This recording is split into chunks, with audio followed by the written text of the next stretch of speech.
மோசமான ஒரு முதலமைச்சர் இப்பொழுது இருக்கின்ற மு.க. ஸ்டாலின் அவர்கள். அமைச்சர்கள் பிசினஸ் மேன், அவங்க காசுக்கு என்ன வேணா பண்ணுவாங்க. நிர்வாகமா சமூக நீதி பத்தி பேச முடியுமா ஸ்டாலின் அவர்களால? ஓட்டுக்கு காசு கொடுக்குறீங்களா, அதுக்கு மட்டும் ஏன் கணக்கு எடுக்கிறீங்க? எந்த வீட்டுல, எந்த ஜாதியில, எந்த மதத்துல, எந்த கட்சியில இருக்கிற அது மட்டும் கணக்கு வச்சிருக்கீங்களா? அன்றாட அவருக்கு பயம் வந்துட்டு ஏதோ உளறி கொண்டிருக்கின்றார். அந்த பயத்துல ஏதாவது சொல்லணும். மக்கள் அவர் மீது நம்பிக்கை முழுமையை இழந்து விட்டார்கள். ஸ்டாலின், அவங்களோட ஸ்டாலின், நலமான ஸ்டாலின், நலம் இல்லாத ஸ்டாலின், இதெல்லாம் ஒரு அறிவிப்பா? 5 ஆண்டுகள் என்ன பண்ணீங்க? 2021 சட்டமன்ற தேர்தலை விட இந்த தேர்தல் கடினமா இருக்காது அப்படின்னு முதல்வர் பேசியிருக்கிறாரு. அதாவது 10 ஆண்டு காலம் அதிமுக ஆட்சி செய்தும் கடந்த சட்டமன்ற தேர்தலில் திமுக வெறும் 125 தொகுதியில் தான் வெற்றி பெற்றது. மீதி இருக்கிற 8 தொகுதிகள் அவங்க கூட்டணி கட்சியை சார்ந்தவர்கள், இவர்கள் சின்னத்திலே போட்டிட்டார்கள். அவ்வளவுதான். 10 ஆண்டுகள் அதிமுக ஆட்சி நடந்தும் இப்பொழுது திமுக ஆட்சி மோசமான ஆட்சி. தமிழ்நாட்டில் 16 தேர்தல்கள் பார்த்திருக்கிறது. அதில் 12 முதலமைச்சர்கள் தமிழ்நாட்டை ஆண்டிருக்கின்றார்கள். அதில் மிக மோசமான ஒரு முதலமைச்சர் இப்பொழுது இருக்கின்ற மு.க. ஸ்டாலின் அவர்கள். எதுவுமே நடக்கல, எதுவும் தெரியல, அவருக்கு என்ன நடக்குதுன்னு தெரியல.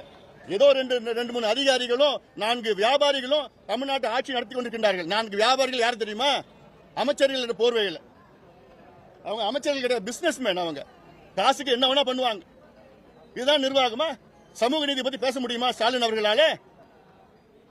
சாதிவாரி கணக்கெடுப்பு என்னாச்சு? தமிழ்நாட்டு மக்கள் 8 கோடி மக்கள் என்ன நிலையில் இருக்கிறாங்க தெரிஞ்சாதானே அதுக்கு இந்த பிரச்சனைக்கு தீர்வு கொண்டு வர முடியும். நான் கணக்கே எடுக்க மாட்டேன். ஏன் ஓட்டுக்கு காசு கொடுக்குறீங்களா, அதுக்கு மட்டும் ஏன் கணக்கு எடுக்கிறீங்க? எந்த வீட்டுல, எந்த ஜாதியில, எந்த மதத்துல, எந்த கட்சியில இருக்கிற அது மட்டும் கணக்கு வச்சிருக்கீங்களா? மக்களுடைய பிரச்சனை அதை ஏன் கணக்கு எடுக்க முடியல உங்களால? கர்நாடகா எடுத்துடுச்சு, ஆந்திரா எடுத்துடுச்சு, தெலுங்கானா எடுத்துடுச்சு, ஒரிசா எடுத்துடுச்சு, ஜார்க்கண்ட், பீகார் எடுத்துடுச்சு. அதிகாரம் இருக்கு, சட்டம் இருக்குது, எல்லாமே இருக்குது. ஏன் எடுக்க மாட்டீங்க? மக்கள் மன்னிக்க மாட்டாங்க, உறுதியா மன்னிக்க மாட்டாங்க. குறிப்பா விவசாயிகளோ, பெண்களோ, பெற்றோர்களோ இந்த திமுக ஆட்சியை மன்னிக்க மாட்டாங்க. உறுதியாக எங்கள் கூட்டணி மிகப்பெரிய வெற்றி பெறும்.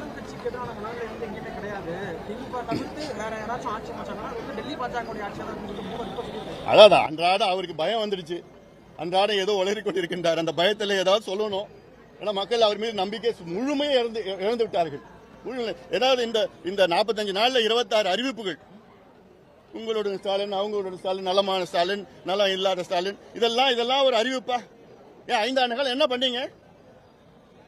கடைசி நேரத்தில் இப்ப என்ன அறிவிப்பு உங்களுக்கு? இளைஞர்கள் அவங்க மனசுல இதெல்லாம் சொல்லணுமா? அது என்ன அறிவிப்பது? கனவை சொல்லுங்கள் இளைஞர்களே. இளைஞர் என்ன சொல்ல போறாங்க முதலமைச்சர்கிட்ட? ஐயா முதலமைச்சர் அவர்களே, எங்க கனவு, இளைஞர்களுடைய கனவு என்ன? தமிழ்நாட்டில் கஞ்சா இருக்கக்கூடாது, போதை பொருட்கள் இருக்கக்கூடாது, சாராயம் இருக்கக்கூடாது, மது இருக்கக்கூடாது, ஊழல் இருக்கக்கூடாது, லஞ்சம் இருக்கக்கூடாது, விவசாயிகள் மகிழ்ச்சியா இருக்கணும், நீர் மேலாண்மை முக்கியத்துவம் கொடுக்கணும், ஆத்துல தடுப்பணை கட்டணும், ஆறுகளை அழிக்கக்கூடாது, கல்வி இலவசமா தரமா கொடுக்கணும், சுகாதாரம் இலவசமா தரமா கொடுக்கணும். இதுதான் இளைஞர்களுடைய கனவு. இதுல ஏதாவது ஒண்ணு நிறைவேற்ற முடியுமா ஸ்டாலின் அவர்களால? நிச்சயமா முடியாது. எங்களிடம் இருக்கிற தரவுகளின் அடிப்படையில தலைவர் நீங்க தான் சொல்லியிருக்காங்க தேர்தல் ஆணையம். அதெல்லாம் முடிஞ்சு போன கதையை ஏன் பேசிக்காதவோ ஐயா காட்டி நீங்க அனுசரிச்சு இல்ல முடித்து போவதற்கான இனிவதற்கான வாய்ப்பு இருக்கா சார்? முடிஞ்சு போனதை பத்தி பேசிட்டு இல்ல, இனிவதற்கான வாய்ப்பு இல்லையா சார்? காங்கிரஸ் கூட்டணியில ஆட்சியில பங்கு கேட்டது, அதே போல நீங்க ஏதாவது ஆட்சியில பங்கு கேட்கிற மாதிரியாவது? நான் சொல்லி அதிமுக ஆட்சின்னு சொல்லிட்டேன்.